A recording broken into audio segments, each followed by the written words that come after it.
Hey Mark, Hey, good afternoon, Henrik. Good to see you again. likewise, how are you doing today? Very good here in the UK. Thank you very much. It's a pleasant day outside, and it's good to Mhm. be on the session with you here for the next half an hour, 45 minutes. Yeah, same here. I look forward to it. And of course, the sun is shining. And let's hope that we have a lot of people from the UK joining us today. And of course, England won yesterday. There might be Yes, hangover. So let's hope they can pay attention to what we're talking about. So, hopefully so. yeah, appreciate you sitting down with me today. And of course, the topic of today is how to successfully create an enterprise transformation roadmap, how to sustain it, and then also, of course, how to govern it throughout the years and make sure that it becomes a continuous activity. And for the ones that haven't seen the previous episodes, my name is Henrik Holt. I work as an account executive at Ardoq. And the purpose of this kind of LinkedIn series is to be able to get to know the people that work within IT to better understand how we can navigate change ourselves, both personally, but then also together as a team in organizations. So maybe as a starting point, Mark, we had a poll a couple of days ago where we basically asked, we were curious to know where people were in their business and organization transformation journey. And of course, we got a very good kind of comment and a question from Elisa Hector. So Elisa, shout out to you for a very good question and perspective as well. Where she basically asks, transformation, isn't that something you do as a continuous activity and not as a start and a finish date? And that is very much aligned with a lot of the companies that we're working with. They want to take that shift from being a project-driven organization towards becoming a capability-driven organization. So how does that fit into your perspective, Marks? How do you look at an enterprise transformation roadmap? Yeah, certainly. I think it falls into two categories, as I was responding to Elisa in the chat. Is that there's some companies who want to move from place A to place B, and that's their main goal, and they create a program to get them in that position of taking them from where they are now to a place that they want to be in the future.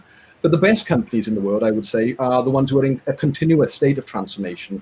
They're always moving themselves forward. You see some of the silicon chip manufacturers, like NVIDIA and AMD, they utilize tools such as TikTok methodologies, where they constantly have two teams. One is looking at the next transformation, and the team after that is looking at the transformation following. So they're always tick-tocking or flip-flopping, however you want to describe it, over each other, and they never stop the transformation. They're continuously moving forwards. So I think each company has a different goal. Each company needs to investigate what it wants to do. But I think the pandemic that we've just gone through also highlights the need for transformation. How many of us 18 months ago would have thought we'd be in the position we are now, where we have everybody nearly working from home, we're using Teams or WebEx or Zoom calls to do their work, and that has enforced a transformation on us. And I think more transformation is coming out of the back of the pandemic than we've ever seen before. Yeah. And then just having your experience in mind as well, like, how have you seen this changed for, your many years of experience working in some of the tier one, some of the biggest organizations in the world leading successful change? How have you seen this developed in your career? I think for me, I've predominantly worked over the last 20 years within the telecommunications market. And I think that is one of the areas where we've seen huge transformations take place. When the pandemic took place, we saw everybody needing faster broadband, more reliable mobile phone signals so they could connect to their Zoom calls. Everybody now working from home is putting a lot of pressure on the telecommunications networks around the world and the tools and technologies such as Zoom and Teams and those things. And I think Microsoft made huge increments very, very quickly in their Teams software after realizing the amount of use that was getting. So within the telecommunications industry, we focus a lot on providing better quality service, better throughput, faster speeds to cope with all of the people now who are working from home. And now looking into kind of, let's say, a new normal, to put it like that, after COVID. So, also having that in mind, like how every company is different. Yeah. How do you think change will be after the pandemic as well? Just quickly touching on that. Yeah, I think that's what we realize now, that every company has a different way of life, and some companies will never go back to the office. Some companies will go to a hybrid model, sometime in the office, sometime away from the office, and some companies will enforce people to go back full time. And I think the tools and technologies with that we've been using so far will have to adapt yet again for the mixed and hybrid environments of people working in different areas. I think we've seen, whereas before we'd go to lots of conferences, seminars, I travel up to London for lots of meetings. That now has changed, and like with the session we are running today, it's all now online. I think, from my experience, that the talk we're going to do today is about what I've experienced in my career history.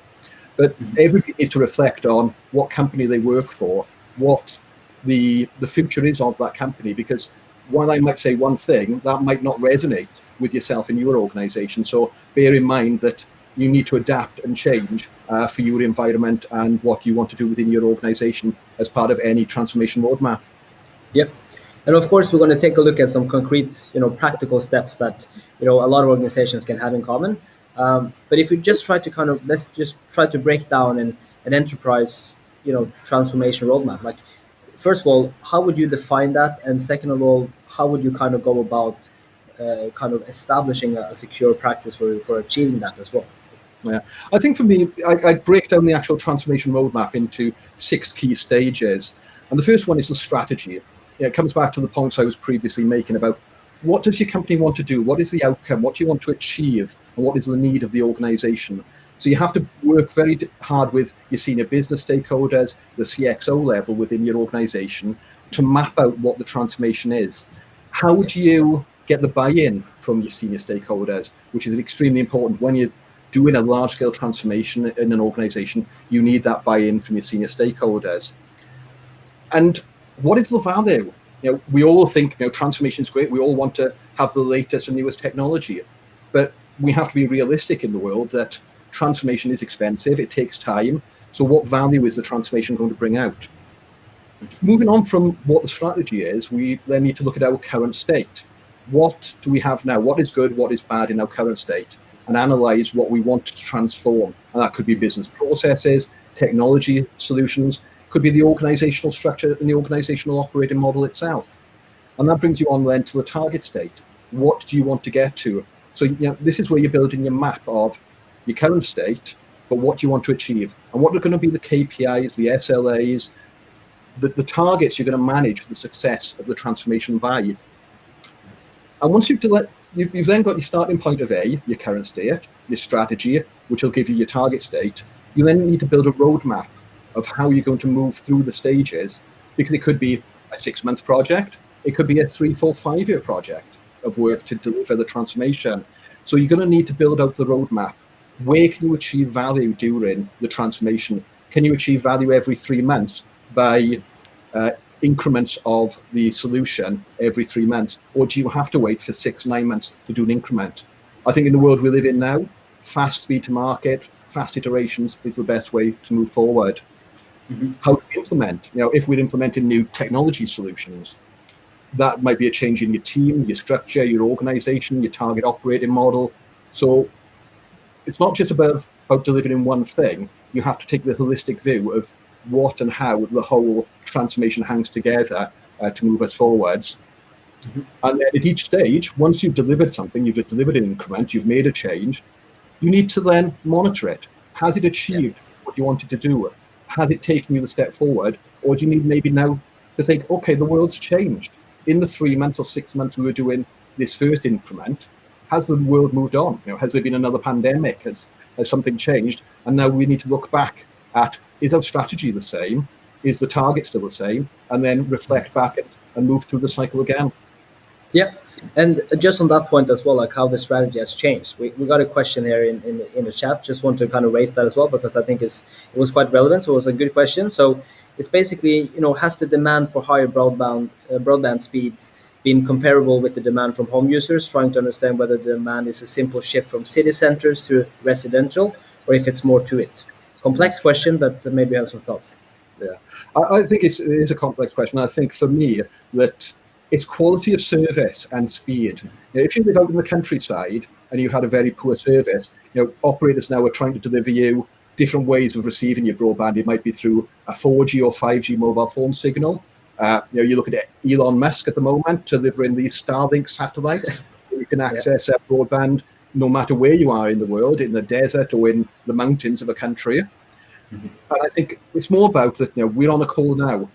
if my voice started stuttering or my video started to go bad, it would disengage the audience.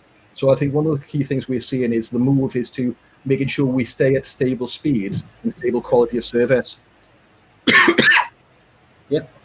And I would just want to kind of take it back to the first step of that, transformation roadmap as well. So you mentioning kind of linking it to overall strategy, connecting with C-level CXOs, right? Yes. And we all know that kind of to be able to communicate change, you also need to kind of look for the bright spots. Of course, look what are the things that we're already doing well today, and how can we continue to do more of that. But I know one thing that is very challenging, and that is also the concept, of course, of storytelling. So, just from your experience, how do you actively engage C-level to understand the impact of change, but then also to get them to see the same vision that you do? Yeah, I think a lot of it comes down to, as a consultant, when I go into the organizations I work for, quite often I'll look at what are the corporate goals, what are the visions and the outcomes the corporation wants at a high level. That can be as simple as going onto the corporation's website and looking at the strategy and goals which are laid out. And from there, it's then trying to break those down into the tangible deliverables, the tangible updates that we need to do to make the step change from where we are now to the vision that that organization wants. And it's not easy. You have to then, as you say, get that buy-in from the finance, the chief finance officer, the chief executive officer, the chief information officer, the operating officer. And it is a hard job to bring all of these people together. And there's also a life cycle. And one of the things I found in my career is that you need to be in the life cycle of your CXO level where they are fresh, then they want to move it forwards. Because I've been in some organizations where you started a transformation off, where you then get the buy-in from these people, but they've been in roles 3, 4, 5 years, and they're looking for the next step in their career. And then you have to do the work again because a new CXO level comes in. So again, it's important sometimes to have those conversations to make sure that the organization structure is stable, the sponsorship and the buy-in you get from the senior stakeholders throughout the organization is stable, and you get the agreement that this investment that you're going to make, people, resource, money, is going to be taken forwards. Yeah. And of course, we have a couple of more questions. We'll make sure that we address them at the end. But the next step there, as you're mentioning, right, kind of the scope and approach of transformation. So, where do you start when it comes to actually setting this transformation roadmap into life? Yeah, it'd be nice if I walked into an organization and the organization said, it's unlimited resource, unlimited money, and unlimited time. But yeah, we're not in that world. We're all constrained by all three of those items. So we have to look about what is the value, what is the business case, and what and how we're going to do it. So you scope out the solution, and then you look at what approach can you take. This could be, are we really throwing away the old organization and starting a new organization? What people would class as a greenfield approach. And people normally use greenfield in technology, but it shouldn't just be referred to in technology. Can be greenfield as much as people and process. You can do all of it, obviously much more complex if you're doing all three at the same time. But you see a number of organizations who are taking a point in time saying, we're going to carry on the BAU work, but we're going to reinvent ourselves. We're going to start a new organization, and at some point, we will migrate our customers, our people, our process into that new organization. You can do incremental upgrades, very iterative approach, maybe every 3 months, as I was mentioning earlier, of bringing increments into an organization, or hybrid. You may look at doing some increments in certain parts of the organization and greenfield in another. And that, I think, is the most common model I see, is that companies do a hybrid approach of incrementing certain parts of the organization, but in other areas, taking a fresh, clean slate to move us forwards. Yep. You mentioned kind of. Oh, apologies. Go ahead. No, I was just gonna say that when you come into organizations as a consultant as well, what are some of the typical challenges that you're seeing? Because you mentioned, like, in a perfect world, here we have endless resources. You can use as much time as you want. This is the endless possibilities. But what are some of the frequent kind of pitfalls and challenges that you're seeing as well, that is kind of prohibiting individual project leaders and kind of IT leaders as well, but also organizations for actually realizing it? One of the areas I see difficulty is understanding what is good and bad within an organization. You'll walk into an organization, you'll talk to the senior business stakeholders, And some people say all of this is bad, and a different person will say all of this is good. So the way I try to work on that is to create a capabilities model. So I look across the organization and go, okay, what are the key capabilities that this organization has? And again, every organization is different, so I'll just talk from my experience. But you're looking at maybe digital channels, contact or call centers. You're looking at billing systems, provisioning systems, data. Excuse me. So you'll start looking at the high level capability areas. And from there, you start moving forwards down into the lower level functional areas. Again, just to use an example in digital, which probably all of us are familiar with, digital as an experience is a big box. Then you look at maybe the app the company is using, the website for sales, the website for self-serve, how they interact with the customer through the voice channels, SMS channels as well. So all of these channels now, social becoming a much bigger channel. So you start breaking down all of the capabilities into the lower level. And from there, then you can do and map out, do a maturity assessment or gap analysis. And that is a standard methodology that you can use. You'll find lots of references online to that, where you can really drive into the details of how you analyze a process, an organization, a technical solution, to allow you to grade it in its capabilities. Is it performing what it needs to? Is it costing you more than it should be costing? Do you have the people and processes to support the capability you have? And that really then drives you forward. And I use a lot of vendor analysis. You've got the likes of Gartner and Forrester you can use. I regularly, on a weekly basis, speak to key vendors in the marketplace to see what their thoughts are. I'm not omnipresent. I don't know everything about everything. And I have to use thought leaders in the market field. So every week I'm talking to market leaders, vendors, solution integrators, managed service providers, who are giving me their thought leadership of how I'm focusing the European market.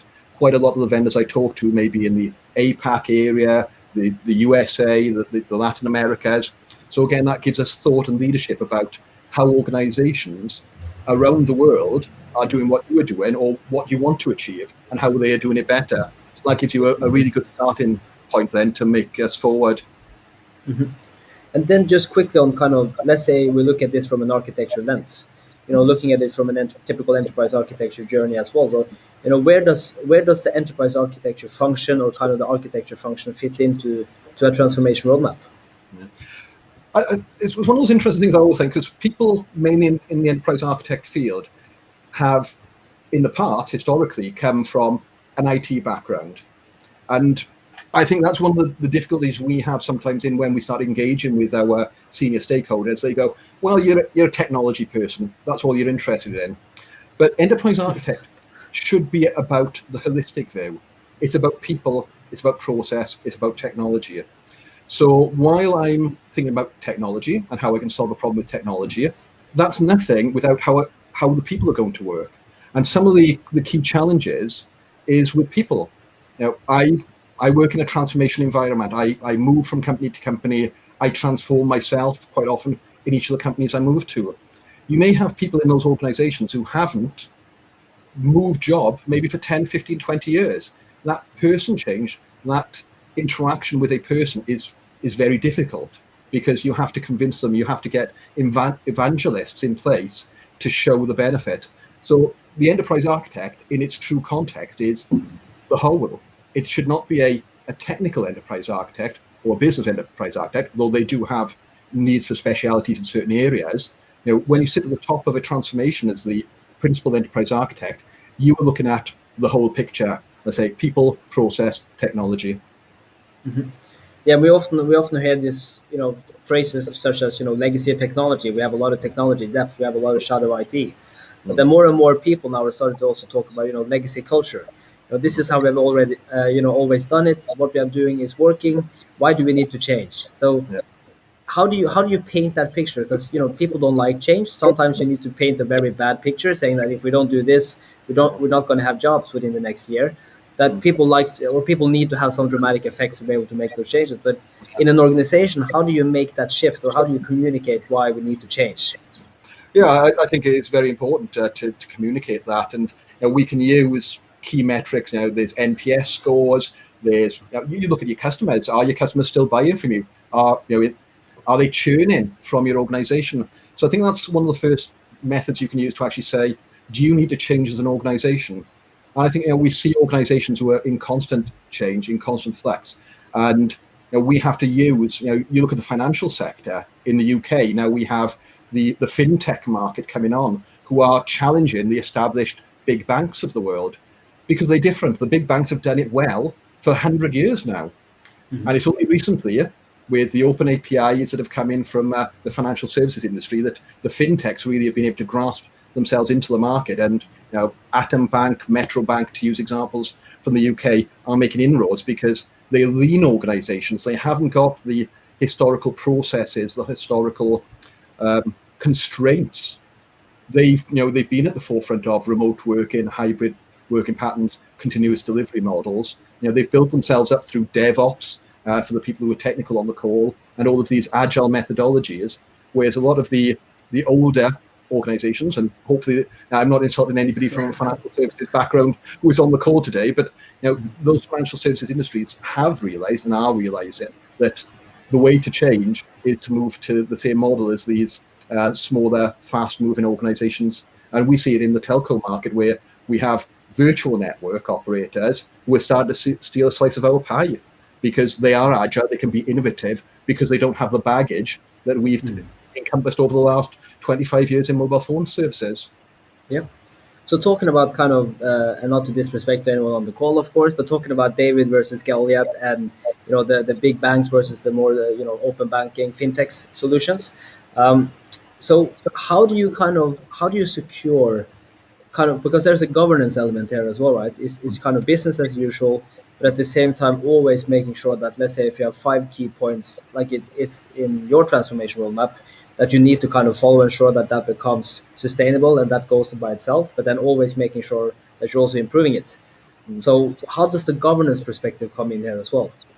Yeah, I think if we step back a little bit before the governance, and we look at once we've developed the solution and the target architecture the strategy I was describing before, we've got the buy-in. We then have to deliver. So we have to then start delivering solutions. So the one thing in a transformation, as I mentioned, is how can you break it down? We don't want to do a big bang. We need to be small scale to deliver value. So we have to start defining solutions, getting the people involved, getting the change elements in place to move those forwards. And that spreads across, again, the technical, the business, and we can help that out by defining some patterns and principles, and that will come into the governance area, where we define good patterns and principles which help us then maintain and govern the technical and business solutions we're putting in place.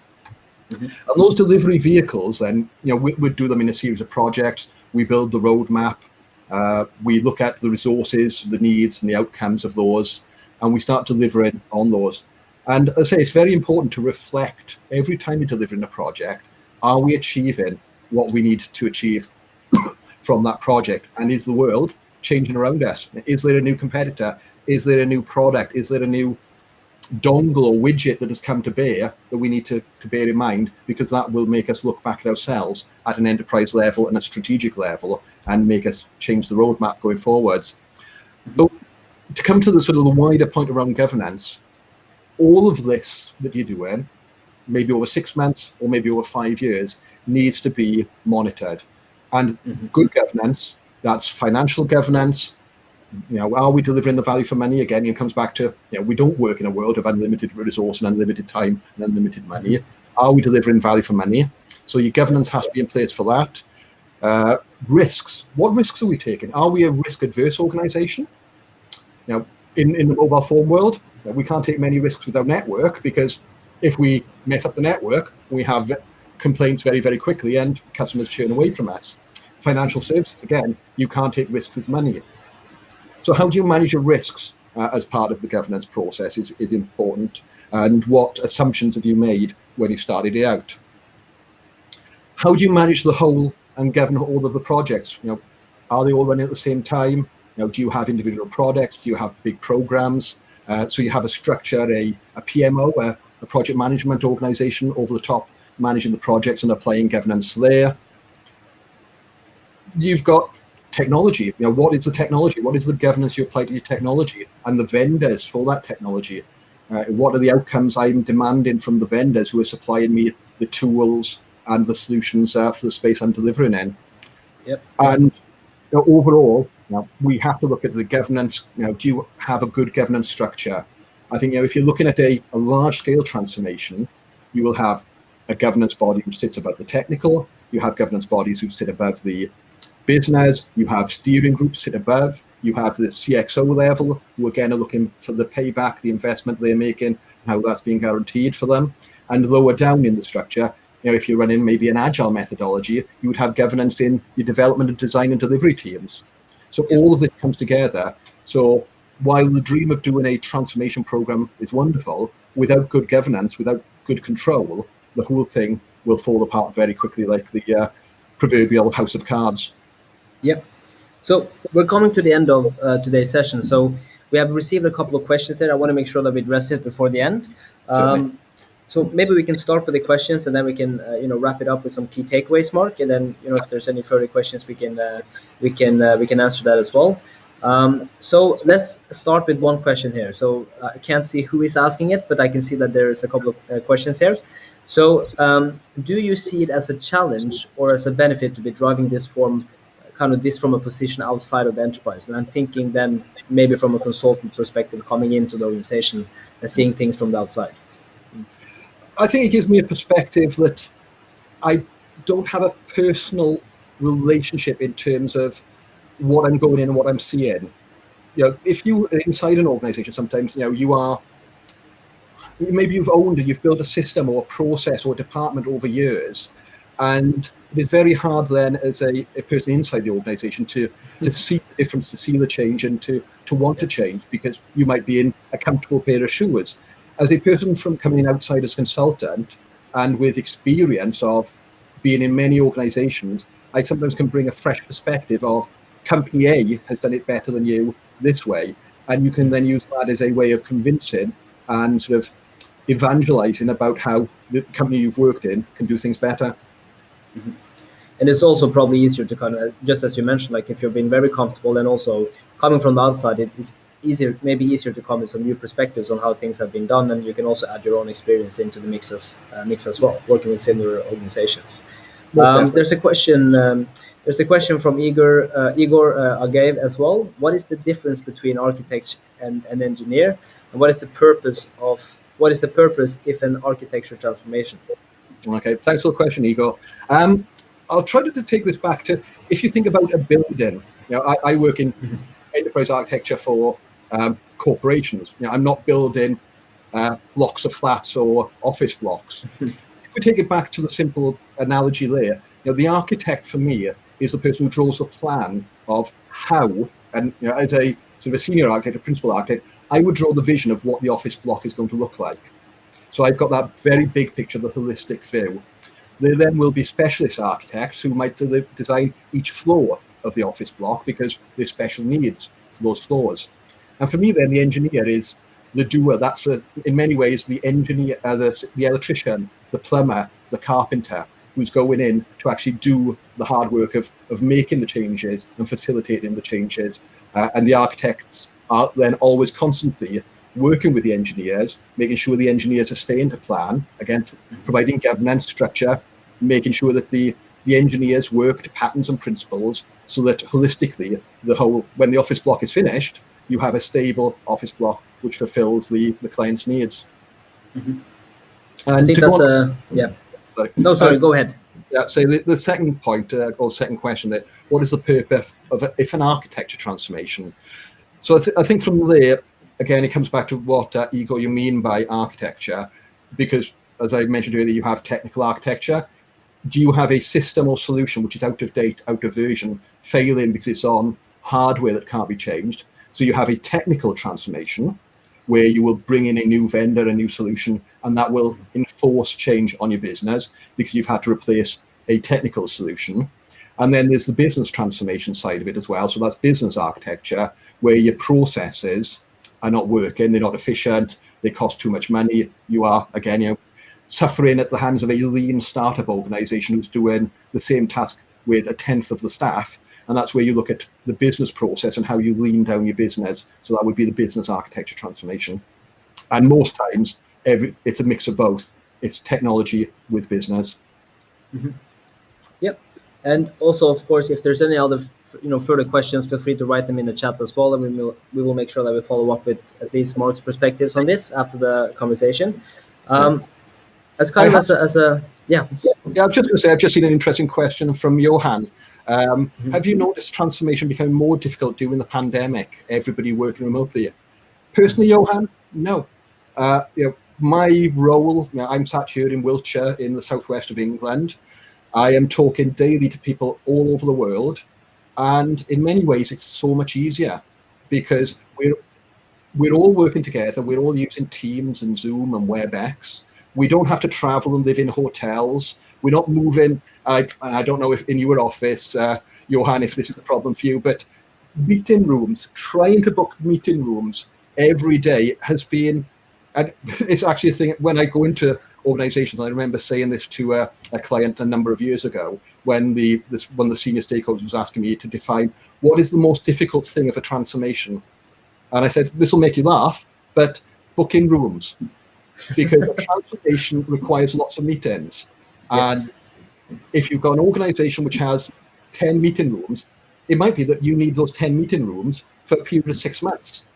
Yep. And again, I've been in organizations where you've got to go off sites, you go to hotels, and that now has been negated by, hopefully, that we have more of a democratic way of working with all of us on technology.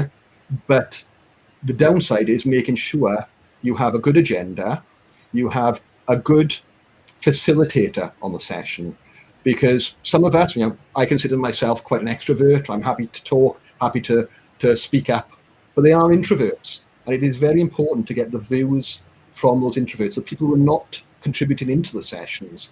So I think, Johan, that's one of the downsides of the move away to offsite working, is making sure that you bring in the people who might not be so comfortable speaking up and be overtalked by the people who do like to say a lot. Yeah, I have the same problem. Of course, I like to talk. I like people, so that can also be a problem. Maybe we should have another session, Mark, and we can try to figure out a couple of best practices on how to make sure you have productive Teams or Zoom meetings. Yeah. But so there's two last questions. I just want to make sure we address them because I think they're really good. So we have Marianne Fleistad. She's asking this. Any emerging skill sets identified during a transformation journey? Like, are there any skill sets that comes handy when you're leading that change? Yeah. I think it should be one is the ability to stand up and be confident and talk in front of people. As someone who has to try to lead and help people move forward, you have to have that confidence to be able to speak and to lead people forward. But I think it's to convince that the direction of travel is the right way of going, to convince the benefits that are going to be achieved from the transformation of there, and to evangelize.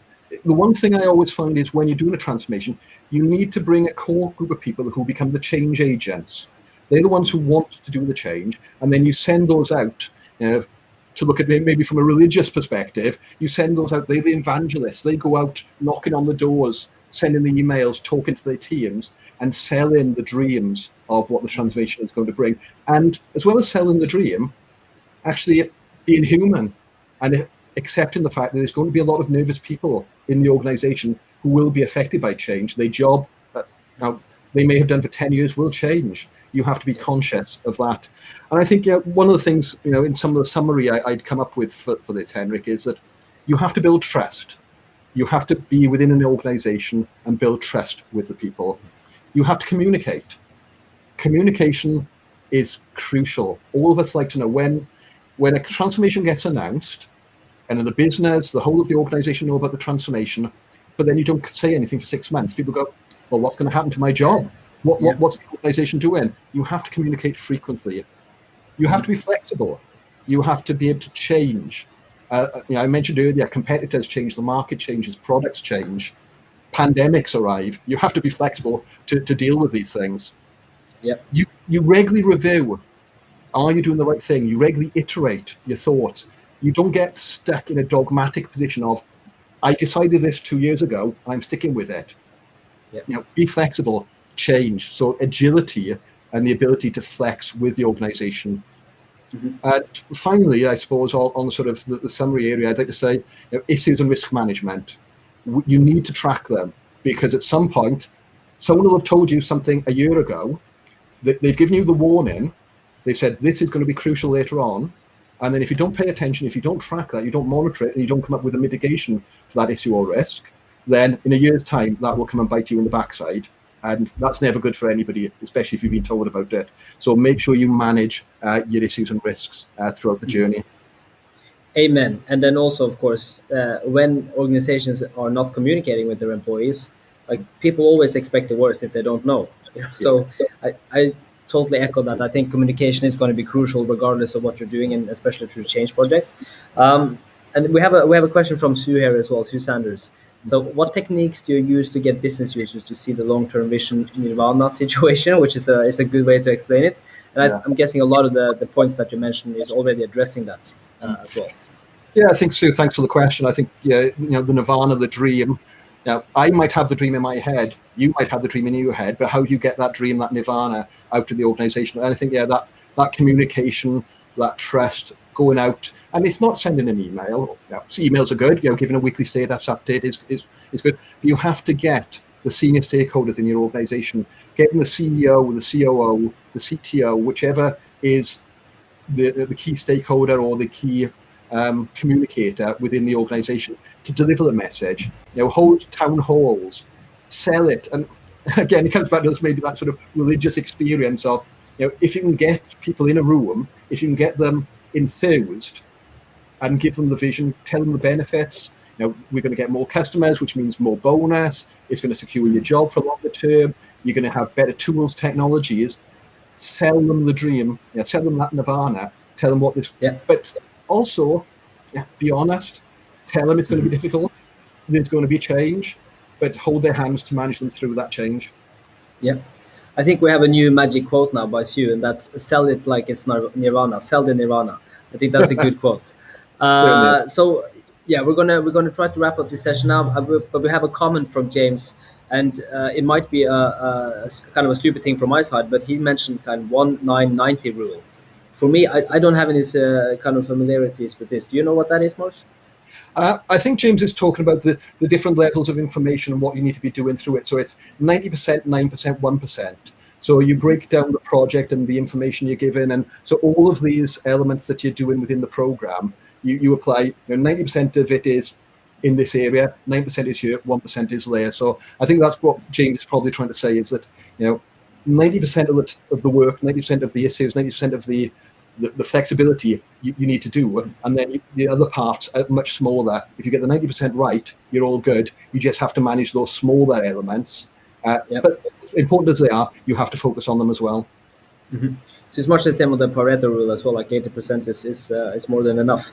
But James, feel free to share more of your perspectives, or if you have any resources on that as well, so the other people can read it. The last thing now that I want to ask, Mark, is that we have, of course, to always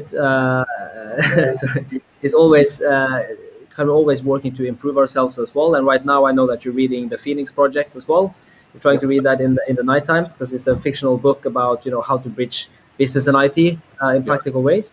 So, are there any other resources or that has been valuable for you that you would recommend, or if it's kind of case studies, videos, articles, books, and so forth that you would like to share? I think for myself, I would say I'm always learning. I'm always trying to adapt. I'm always trying to better myself. Because of the consult, you have to keep up with the market. So there's a great book. I'm trying to remember. I think it's called Enterprise Architecture as a Strategy. I read it a number of years ago. It was an excellent book, and it gave me some real insights. And I still remember one of the key takeaways from that book, and it was in one of the first chapters, which was, when you look at an organization, it comes back to, I was talking about what's the organization's strategy. Quite often, an organization says its strategy is to be better, to grow our customers by 50%, to be digital. That's not a strategy. That's a goal. It's an aspiration. What you need to do is take those, and I say quite often organizations say that's their strategy. What you need to do as a person is take that and actually turn it into a strategy. And I think that was one of my key takeaways from that book. I think other books, I think there's the classic, I can never remember the title correctly, but it's something, 7 Habits of Highly Effective People. If that's the correct title. It's a book which has been around, I think it's probably 50 years ago it was written, but again, as relevant today as it has been in the past. And just looking at my bookshelf now, what's up there? Hit Refresh. That was a good book. Refresh. Yeah, that by Satya. Sorry if I pronounce his name wrong. Satya Nadella, who is the CEO of Microsoft. Excuse me. Cool. Yeah. So yeah, that was a good book. And there's books by Elon Musk that I've read recently that was good. There was another book about Amazon, which I've also read in the last year, which again was very powerful to give me some insights of how these organizations, these large-scale organizations, work through their problems. And yeah, I'm looking forward to reading the Phoenix Project. It has some extremely good reviews. Thank you, Antonio, for the Stephen Covey. That's the book I was mentioning. Yeah. Fantastic. So, and also, Mark, we can touch base afterwards. We can also create a list for everyone that is with the books that you're recommending, and everyone that is watching as well. Feel free to kind of leave any suggestions or books or resources that you want to share. Thanks for sharing the information, James. And also, I think you have a new fan, Mark. I think James is a big fan of you now, so you might have a new friend on LinkedIn. We have a bit of history. Myself and James have worked together in the past. He's an extremely good man. So, it's good to see James on the call today. And what I'd like to say to everybody now, please make a connection with me on LinkedIn. I'm more than happy if people want some advice, sort of casual advice, and then as a consultant, if anybody needs some further in-depth maybe training sessions, work in their organizations, again, feel free to reach out to me for the possibility of future work for myself. Yep. And just the last thing, I want to make sure I address it. Just as the last question, I promise, Mark. So James Saunders is basically explaining. So can too much change be problematic if people do not really understand iterative and agile development methodologies? Change is always problematical, and I don't think it matters about the methodology you use. If you're going to use, and James here is probably mentioning, the agile methodologies such as scaled agile, maybe, or the Scrum type approach of delivering. And if you're going to deliver that way, it's training. It's again briefing. It's making sure.